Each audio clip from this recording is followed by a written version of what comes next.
Arabic College, warm welcome our security and students, sir. We are serious. We are in security immediately. We warm welcome to our Atai Arabic Engineering Exam Science Academic Center.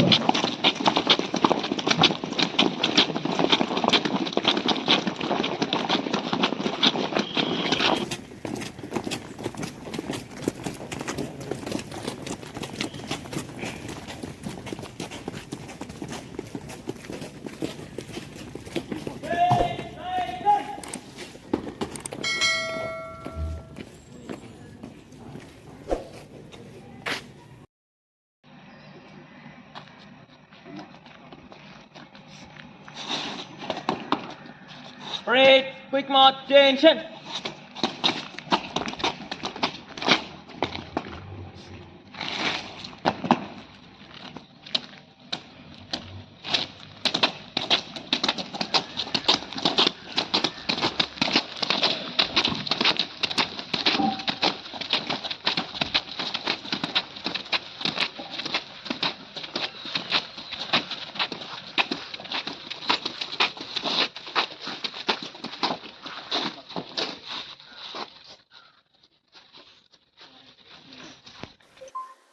Squad A, right turn. Squad B, left turn. Hamdan Shukur, all praises belongs to be the spectre of the whole universe, Allah subhanahu wa ta'ala, and his peace and blessings belongs to be our Prophet Muhammad sallallahu alayhi wasallam and his companions, those who are gathered in this beautiful occasion, Alhamdulillah. First of all, I call Umar Farooq Atai to welcome our Chief Unity, Mr. M. Iswaran CRPF Sir, VIP Security, New Delhi. He is the security of Dr. Manmohan Singh, Sri Rahul Gandhi, Sonia Gandhi, Priyanka Gandhi, Sri Amit Shah Ji, Home Minister, all over Central Minister, New Delhi. We warmly welcome to our institution, sir. Before start the program, squad take position. Attention, stand at ease. Attention, stand at ease. Attention. First of all, I would like to call our singing crew of Atai to sing the Tamil Thai Valtu. Assalamu alaikum wa rahmatullahi wa barakatuh. நீராறும் கடலுடுத்த நிலமடந்தை கெளிலொழுகும் சீராறும் கடலவிழாதிகள் பரத கண்டதில் தெற்கலமும் அதில் சிறந்த திராவிடனல் திருநாடும் தக்க சிறு பிறை நுதலும் தரித்தனரும் திலகமுமே அத்திலக வாசனை போல் அணித்துலகும் இன்பமுற இத்திசையும் புகழ் மணக்க இருந்த பெரும் தமிழனங்கே தமிழனங்கே உன் சீரிழமை திரும்பயந்து செயல் மறந்து வாழ்த்ததுமே வாழ்த்ததுமே வாழ்த்ததுமே.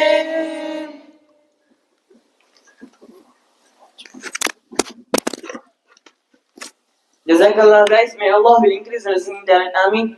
And next, I again call our singing crew of Atai to give the patriotic song to us.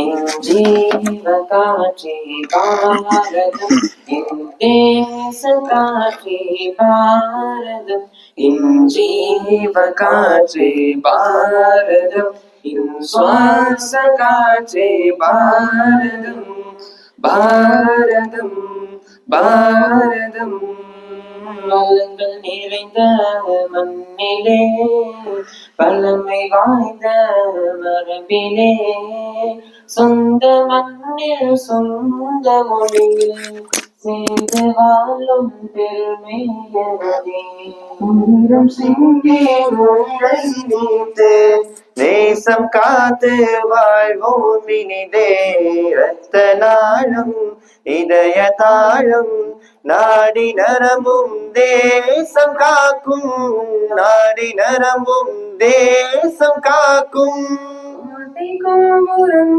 இங்கே உண்டு கோடை குடிசையும் இங்கே உண்டு தாஜ்மஹாலும் குத்துபும் மினாரும் பலத்தை சொல்லும் அழகும் கோட்டும் வளங்கள் நிறைந்த மண்ணிலே வழமை வாய்ந்த மரபிலே சொந்த மண்ணில் சொந்த மொழியில் சேர்ந்து வாழும் பெருமை எமதே. உயிரம் சிந்தி உயிரை நீத்து தேசம் காத்து வாழ்வோம் இனிதே. இரத்த நாளும் இதயத்தாலும் நாடி நரம்பும் தேசம் காக்கும், நாடி நரம்பும் தேசம் காக்கும். தேசிய கொடியும் தொப்புள் கொடியும் தேசம் தந்த பந்தமே, யமுனை கங்கை யார்கள் எல்லாம் இறைவன் அடித்த சொந்தமே. காற்றில் பறக்கும் தேசிய கொடியின் நாட்டின் அடையாளம் அதுவே, நாட்டில் வாழும் மாந்தர்கள் எல்லாம் ஒற்றுமகை பாரமே. அச்சமில்லை அச்சமில்லை நெஞ்சை வீழ்த்து நின்றிடுவோம், தலையை குழுந்து உதிரம் சிந்தி தேசம் காக்க துணிந்திடுவோம். ஒற்றுமையான உலகில் இந்தியனாக வாழ்ந்திடுவோம், இந்தியன் என்ற பெருமையோடு எல்லோரும் நாம் மாறிடுவோம். எல்லோரும் மாறிடுவோம். I'm proud to be an Indian, say Lord, I'm an Indian. My soul is named as Indian. I need a girl as Indian. I pour my heart is only for my nation. Leaders before we say that my soul is for my nation. Say Lord, I'm an Indian. My soul is named as Indian. I need a girl as Indian. வீடு வாசல் சுகமுக மறந்து பல வீரர்கள் என்று நாட்டுக்காக செய்த தியாகத்தை சொல்லிடுவோம் இன்று. வளர தியாகிகள் செய்த தியாகங்களில் ஒழுங்கிடுமோ, இந்த கொடுமைகளை சொன்னால் சொல்லில் ஒரு நாள் முடிந்திடுமோ. சரிதனை பாடலில் அதனால் வளரும் அதனை உணர்ந்திடுமோ. வெள்ளையன் அந்த கொடுமைகளை நம் இந்திய இதயம் தாங்கிடுமா. இஞ்சீவ காற்றே பாரதம், இந்தேச காற்றே பாரதம், இஞ்சீவ காற்றே பாரதம், இன் சுவாச காற்றே பாரதம், பாரதம் பாரதம். அஸ்ஸலாமு அலைக்கும் வரஹ்மத்துல்லாஹி வபரகாத்துஹு. Thank you guys, thank you. At next, I call our friend Tahir Hafil to give the motivational speech to us. Assalamu alaikum wa rahmatullahi wa barakatuhu. Alhamdulillah. இப்போ நம்மளோட ஒவ்வொருத்தருடைய இருதயத்திலையுமே ஏற்படக்கூடிய ஒரு எண்ணம், ஒவ்வொருத்தருக்கும் தன்னம்பிக்கையை ஊட்டுகின்ற பல விஷயங்களை எடுத்து வந்திருக்கின்றேன். நம்ம எல்லாத்துக்குமே ஒரு எண்ணம் இருக்கும், எப்படியாவது வாழ்க்கையில நம்ம முன்னேறிடணும்டா, வாழ்க்கையில ஒரு சாதனையை நம்ம படைக்கணும்டா என்று எல்லாருடைய உள்ளத்திலும் ஒரு எண்ணம் இருக்கும். அப்படி இல்லை அப்படின்னா அவன் மனுஷனே கிடையாது. அப்ப முதலாவதாக சொல்றாங்க, நீ முன்னேற வேண்டுமா, உன்னுடைய வேல்யூ தெரியக்கூடிய இடத்தில் நீ இருக்க வேண்டும், அப்பொழுதுதான் நீ முன்னேறுவாய் என்று சொல்றாங்க. ஒரு தந்தை தன்னுடைய மகனிட்ட எடுத்து கொடுக்கிறாரு, ஒரு உடஞ்ச வாட்ச் எடுத்து கொடுக்கிறாரு. பா, இத கொண்டு போய் நீ கடையில போய் வித்து பைசா வாக்கிட்டு வான்னு சொல்றாரு. உடனே அந்த மகன் அதை கொண்டு போய், உடஞ்ச வாட்ச் இல்லையா, ஒரு பழைய கடையில கொண்டு போய் கொடுக்கிறாரு. கொடுத்த பொழுது அவங்க அப்படி இப்படின்னு திருப்பி பார்த்துட்டு சொல்றாங்க, ரொம்ப உடஞ்சிருக்குது, ரொம்ப அடி வாங்கி இருக்குது, ஒரு 5 ரூபாய்க்கு போகும்னு சொல்றாங்க. உடனே அதை எடுத்து விட்டு தன்னுடைய தந்தை இடத்துல வந்து கொடுக்கிறாரு. தந்தையே 5 ரூபாய்க்கு தான் கேட்கிறாங்க அந்த வாட்ச, 5 ரூபா வச்சு நான் என்ன பண்ண முடியும், எப்படி என்ன பண்றது என்று கேட்டார். உடனே அந்த தந்தை சொல்றாரு, இத கொண்டு போய் நீ ஒரு அடமானம் வைக்கக்கூடிய கடையில் கொண்டு போய் கொடுன்னு சொல்றாங்க. அடமானம் வைக்கக்கூடிய கடையில் போய் கொடுத்து பார்க்கிறார். அதை அவர்கள் சுத்தி பத்தி பாக்குறாங்க, பார்த்து விட்டு சொல்கிறார்கள், ஒரு 15 ரூபாய்க்கு மிஞ்சி போனா போகும்னு சொல்றாங்க. உடனே அதை எடுத்துக்கொண்டு தன்னுடைய தந்தை இடத்துல வர்றாரு. தந்தையே 15 ரூபாய்க்கு போகுங்கிறாங்க, 15 ரூபாவை வச்சு நான் என்ன பண்றது? உடனே தந்தை சொன்னார், அங்க இருக்கக்கூடிய ஒரு மியூசியத்துல போய் கொடுன்றார். மியூசியத்திற்கு அந்த பையன் கொண்டு போய் சென்றார். அந்த உடைஞ்ச வாட்ச் அவர்கள் சுத்தி திருப்பி பார்த்து ஆராய்ச்சி செய்துவிட்டு சொன்னார்கள், இது 200 வருஷத்திற்கு பழமையான வாட்சி, இந்த வாட்சை நான் 30 லட்சத்திற்கு உங்களுக்கு தருகின்றேன் என்று 30 lakhs அந்த வாட்சுக்கு கொடுத்தாராம். அப்பொழுது தந்தை தன்னுடைய மகனிடத்திலே சொன்னாராம், எந்த இடத்திலே நீ செல்ல வேண்டுமோ, எந்த இடத்தில் உன்னுடைய வேல்யூ தெரியுமோ அந்த இடத்தில் நீ இருக்க வேண்டும் என்று தந்தை தன் மகனுக்கு பாடத்தை கற்றுக் கொடுக்கிறார். கண்ணியமானவர்களே, நம்ம அந்த மாதிரி இடம் நமக்கு கிடைச்சிருச்சுன்னு வைங்களேன், சும்மா தூங்கி நம்மளுடைய வாழ்க்கையை நம்ம கழிச்சிடக் கூடாது. நம்மளுடைய வேல்யூ தெரிகிற மாதிரி ஒரு இடத்துக்கு நீங்க வந்துட்டீங்களா, மிக கடினமாக நீங்க உழைக்க வேண்டும். நெப்போலியன் மாபெரும் அரசர் என்று உலக சாம்ராஜ்யத்தில் வரலாற்றை படைத்த மனிதர். அவரு இராணுவ தளபதியா இருக்கிறாரு. யாரு? நெப்போலியன் இராணுவ தளபதியா இருக்கிறார். அவரு இராணுவ தளபதிக்கு முன்னாடி அவருடைய வாழ்க்கையை அவர் சொல்லும் போது சொல்றாரு, நான் ஒரு இராணுவத்துடைய படையில போய் சேர்ந்திருந்தேன். அந்த படையில எல்லாரும் என்னுடைய சக நண்பர்கள் எல்லாம் என்னுடன் சேர்ந்து மிகவும் கடினமான பயிற்சிகளில் நாங்கள் ஈடுபட்டதற்கு பிறகு ஒரு நாள் மிகப்பெரிய போர் கிடைக்குது. போர் நடந்ததற்கு பிறகு அவ்வளவு பேர் ரொம்ப சோர்ந்து போயிட்டாங்க. அவர்களுடைய நண்பர்கள் எல்லாம் கூடாரத்துல போய் எல்லாருமே படுத்துடுறாங்க. படுத்த பொழுது நெப்போலியன் மட்டும் ஒரு புத்தகத்தை எடுத்து உட்கார்ந்து படிச்சுக்கிட்டு இருந்தாராம். ஒரு பெண்மணி வந்து கேட்டாங்களாம், எல்லாருமே தூங்கிட்டாங்க, நீங்க மட்டும் எதுக்காண்டி புத்தகம் படிச்சுக்கிட்டு இருக்கீங்க அப்படின்னு சொல்லி கேட்கிறப்ப நெப்போலியன் சொன்னாராம், என்னுடைய லட்சியம் இதுவல்ல, நான் வாழ்க்கையில் முன்னேற வேண்டும், முன்னேறுவதற்கு உகந்த இடத்தில் நான் இருக்கிறேன், நான் நகராமல் உழைத்தால் தான் அது எனக்கு சாத்தியமாகும் என்று நெப்போலியன் சொன்னாராம். அதற்கு பிறகு அவர் இராணுவத்தின் தளபதி மாத்திரமல்ல, அந்த நாட்டிற்கே மன்னராக மாறுவது மட்டுமல்ல, உலகத்திற்கே சவால் விடக்கூடிய சாம்ராஜ்ய மன்னராக நெப்போலியன் படையெடுத்தார். இன்று உலகத்தில் நெப்போலியன் என்ற வார்த்தையை கேட்டால் ஒட்டுமொத்த உலக நாடுகளும் பிரமிக்க வைக்கும் அளவிற்கு, மிரள வைக்கும் அளவிற்கு ஒரு பெயரை எடுத்துவிட்டு சென்றிருக்கின்றாரே. ஆனால் எந்த அளவிற்கு அவர் முயற்சி செய்திருப்பார்? நெப்போலியன் வந்து ஒருத்தவங்க கேட்டாங்களாம், உங்களுக்கு தான் நீச்சலே தெரியாத, நீச்சலை கத்துக்க வேண்டியது தானே என்று கேட்ட பொழுது நெப்போலியன் சொன்ன வார்த்தை என்னை கூட அது பிரமிக்க வைத்தது. அவர் சொன்னார், நான் சுறாக்கள் இல்லாத ஆழ் கடலில் நீச்சல் அடிப்பதில்லை என்று நெப்போலியன் சொன்னாராம். தனக்கு சவால்கள் வரும், சவால்களை நீ எதிர்கொள்ள வேண்டும், எதிர்நீச்சல் போட்டுக் கொண்டிருக்கின்றேன் என்பதை உலகத்திற்கு பரஞ்சாட்டுகின்றார் நெப்போலியன். கண்ணியத்திற்குரித்தானவர்களே, நம்ம பார்க்கிறோம், உயர வேண்டும் என்று நமக்கு கிடைத்த பிறகு கூட உயர்ந்த இடத்தில் நீ பணிய வேண்டும் என்று நமக்கு கற்று தர்றாங்க. அப்துல் கலாம் மிகப்பெரிய சயின்டிஸ்ட். அவரு எந்த இடத்துக்கு போனாலும் மாணவர்களோடு உரையாடுவது அவருடைய வழக்கம். இப்போ ஒரு ஸ்கூல்ல அவர் வர்றாங்க, அவரை கூப்பிட்டு இருக்கிறாங்க. அவர் வர போற விஷயம் வந்து அந்த ஸ்கூல்ல இருக்கக்கூடிய டீச்சர் ஸ்டாஃப்ஸுக்கு எல்லாத்துக்குமே பிரின்சிபல் சொல்லி வைக்கிறாங்க. அப்போ பிரின்சிபல்ஸ்ல இருந்து அவங்களுடைய ஸ்டாஃப்கள் எல்லாம் சொல்றாங்கன்னா, நம்மளுடைய மாணவர்களிடத்துல கேள்வி கேட்க வைக்கணும். அப்துல் கலாம் ஏதாவது கேள்வி கேட்பாரு, அப்ப நீ இந்த மாதிரி ஒரு கேள்வியை கேளுன்னு சொல்லி ஆங்கிலத்தில் தன்னுடைய மாணவர்களிடத்தில் கேள்வியை சொல்லி கொடுக்கிறாங்க.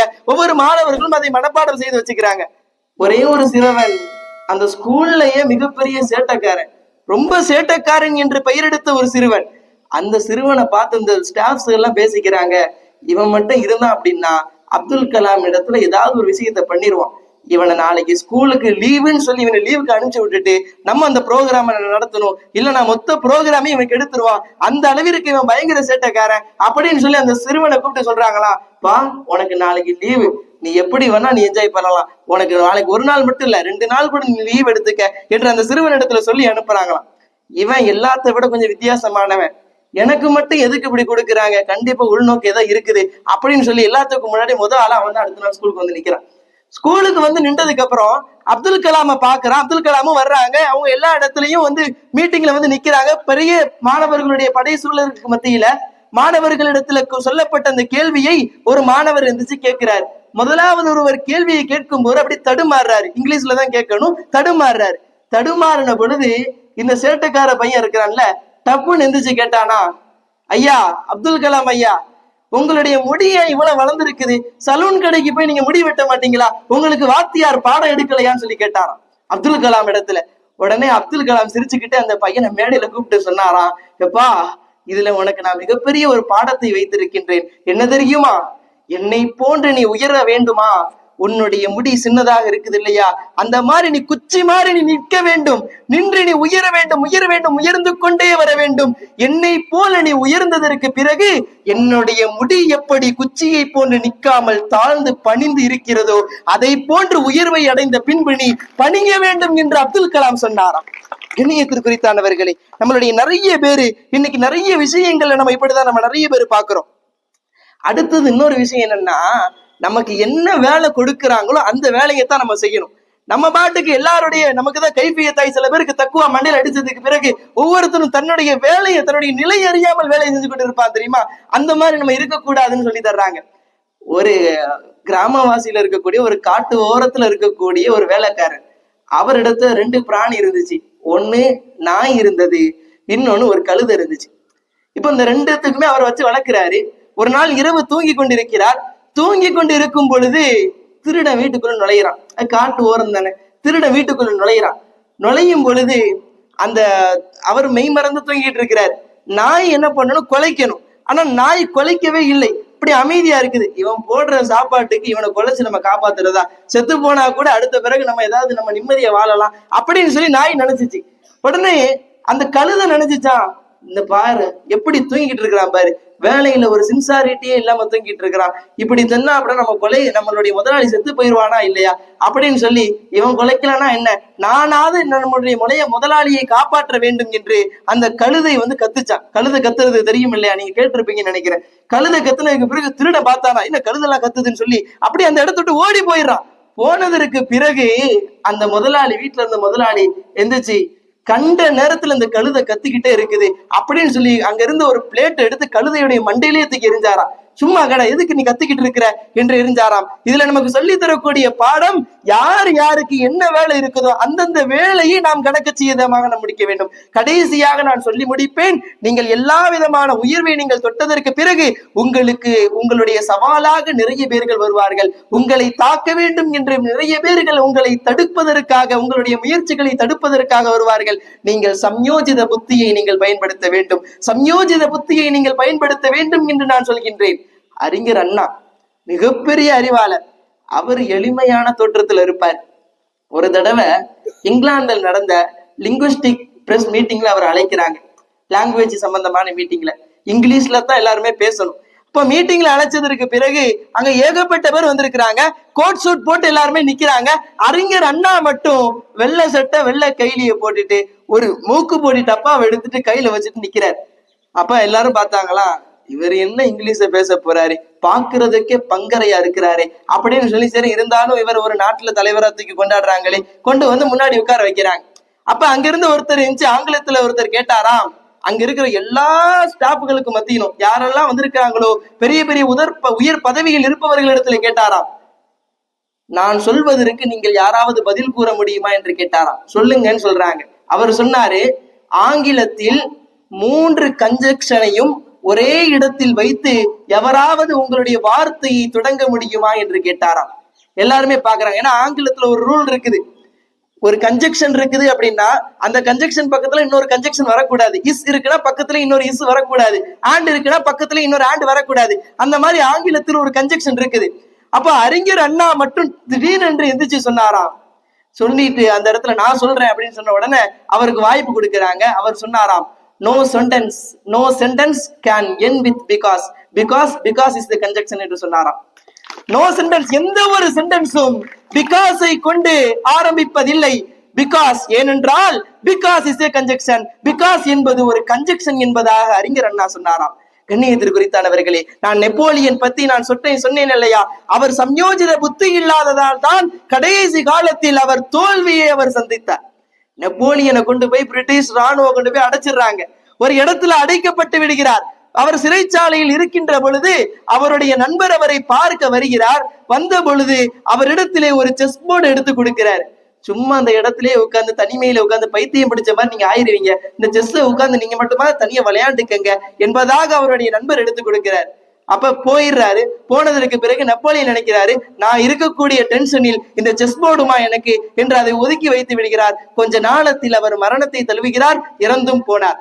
கடைசியில நெப்போலியனுடைய ரூம்ல இருந்த அந்த செஸ் போர்டை எடுத்து ஆங்கிலேயர்கள் ஏலத்துக்கு விடுறாங்க. விடும் பொழுதுதான் தெரிந்ததாம் அந்த செஸ் போர்ட்டுக்குள்ளே அவருடைய நண்பர் இந்த சிறையை விட்டு வெளியேறக்கூடிய சில வழிகளை தந்திரமாக சூசகமாக அதிலே வைத்திருந்திருக்கின்றார். அதை மாத்திரம் அவர் எடுத்து பார்த்திருந்தால் அந்த சிறையை விட்டு வெளியே வந்து வரலாற்றிலேயே ஒரு மிகப்பெரிய மாறுதலை அவர் உண்டாக்கி இருப்பார் என்பதை அந்த இடத்திலே நெப்போலியனுடைய வாயிலாக நமக்கு அறிவிக்கிறாங்க. கண்ணியத்திற்குரித்தானவர்களே, நாம் பார்க்கக்கூடிய விஷயம் கடினமாக உழைக்க வேண்டும். உழைத்ததற்கு பிறகு நாம் நீதியை நம்மளுடைய நிலைநாட்ட வேண்டும். உண்மையாக நாம் இருக்க வேண்டும். ஒரே ஒரு வாக்கியத்தை சொல்லி நான் முடிப்பேன். என்றைக்கும் விதைத்தவன் தூங்கலாம், விதைகள் தூங்குவதில்லை என்று ஆழ்ந்து நான் முடித்தவனாக என்னுடைய உரைக்கு முடிவு பெறுகின்றேன். அஸ்ஸலாமு அலைக்கும் வரஹ்மத்துல்லாஹி வபரகாத்துஹு. Thank you, Nabil, for your great speech. And it's a perfect time for hosting India's.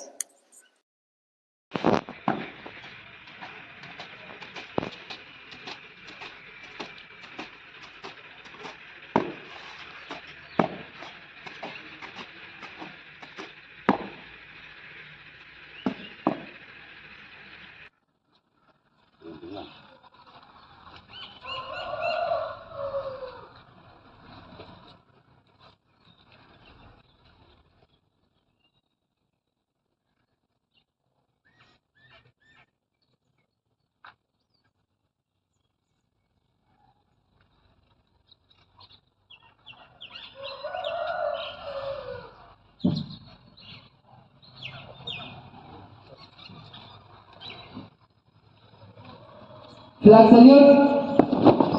Order. India is my country. All Indians are my brothers and sisters. I love my country and I am proud of its rich and varied heritage. I should always strive to be worthy of it. I shall give my parents and teachers and all elders respect and treat everyone with courtesy.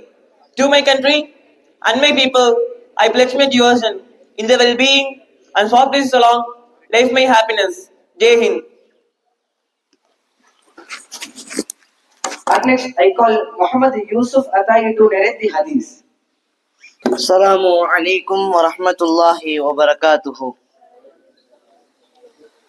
இந்த உலகில் வாழக்கூடிய எல்லா மனிதர்களுக்கும் முன்னால் வாழ்ந்தவர்களாக இருக்கட்டும், சமகாலகட்டத்தில் வாழ்ந்து கொண்டிருப்பவர்களாக இருக்கட்டும், இனில் வாழக்கூடிய எல்லா மக்களுக்கும் ஒரு முன்னுதாரணமாய் வாழ்ந்து சென்றவர்கள் தான் நபிகள் கோமான் முஹம்மது ரசூலுல்லாஹி ஸல்லல்லாஹு அலைஹி வஸல்லம் அவர்கள்.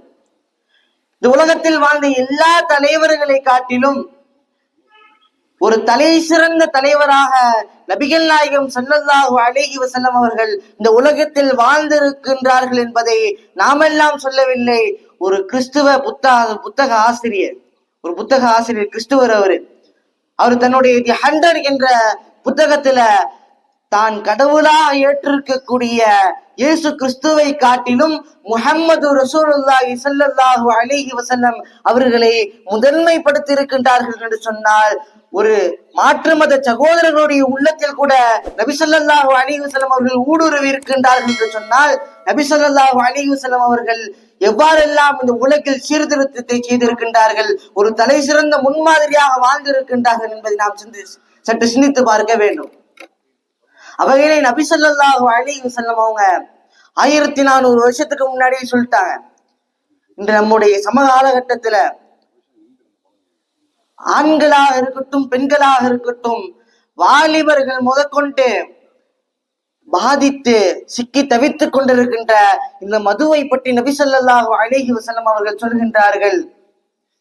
இப்னு அப்பாஸ் ரலியல்லாஹு அன்ஹு அவங்க அறிவிக்கிறாங்க, நபி ஸல்லல்லாஹு அலைஹி வஸல்லம் சொல்றாங்க, ஜிப்ரீல் அலைஹிஸ்ஸலாம் அவங்க என்கிட்ட வந்தாங்க, வந்து சொல்றாங்க, அல்லாஹு தஆலா மதுவை அல்லாஹ் தஆலா சபிக்கின்றான். மேலும் அந்த மதுவை யார் தயாரிக்கின்றாரோ அவர் தயாரித்து பிறருக்கு கொடுத்தாலும் சரி, பிறருக்கு கொடுத்து தான் குடிக்காமல் இருந்தாலும் சரி, அல்லது பிறருக்கு கொடுத்து தானும் குடித்தாலும் சரி, அந்த மதுவை தயாரிக்குபவரும் அவரின் மீதும் அல்லாஹ்வுடைய சாபம் என்பது இருக்கின்றது. மேலும் அந்த மதுவை யாருக்காக தயாரிக்கின்றாரோ அவரின் மீதும் அல்லாஹ்வினுடைய சாபம் இருக்கின்றது. மேலும் அந்த மதுவை யார் குடிக்கின்றாரோ அவரின் மீதும் அல்லாஹ்வுடைய சாபம் உண்டாகட்டும். மேலும் அந்த மதுவை பிறருக்காக எடுத்து செல்வதற்காக அதை சுமந்து கொண்டு போகிறார் அல்லவா, அவரின் மீதும் சாபம் உண்டாகட்டும். எவருக்காக கொண்டு போகின்றாரோ அவரின் மீதும் சாபம் உண்டாகட்டும். மேலும் அதை கடை வீதிக்கு கொண்டு வந்து அதை விற்பவரின் மீதும் சாபம் உண்டாகட்டும். மேலும் அதை வாங்குபவரின் மீதும் சாபம் உண்டாகட்டும். அதையும் அல்லாமல் நபி ஸல்லல்லாஹு அலைஹி வஸல்லம் சொல்றாங்க, அந்த மதுவை ஊட்டி கொடுப்பவரின் மீதும் சாபம் உண்டாகட்டும் என்பதாக நபி ஸல்லல்லாஹு அலைஹி வஸல்லம் அவர்கள் இந்த மதுவினுடைய விபரீதத்தை நமக்கு 1400 வருஷங்களுக்கு முன்பதாக நமக்கு விவரித்து சொல்லியிருக்கின்றார்கள். எனவே நபி ஸல்லல்லாஹு அலைஹி வஸல்லம் அவருடைய வாழ்க்கையினை பின்பற்றி வாழக்கூடிய நசீபை வல்லன் அல்லாஹ் நம் அனைவருக்கும் தந்தல் புரிவானாக. வஆகிரு தஅவானா அல்ஹம்துலில்லாஹி ரப்பில் ஆலமீன். அஸ்ஸலாமு அலைக்கும் வரஹ்மத்துல்லாஹி வபரகாத்துஹு. Walaikum salam wa rahmatullahi wa barakatuhu. Jazakallah Yusuf Atai. May Allah will increase in your speaking talent. Ameen. In the first kind of Muhammad GPD, I call our principal of Atai Arabic and Academy, in Tariq Ahmad Ali Bidani Mustar to honor our chief dignitary Shashi.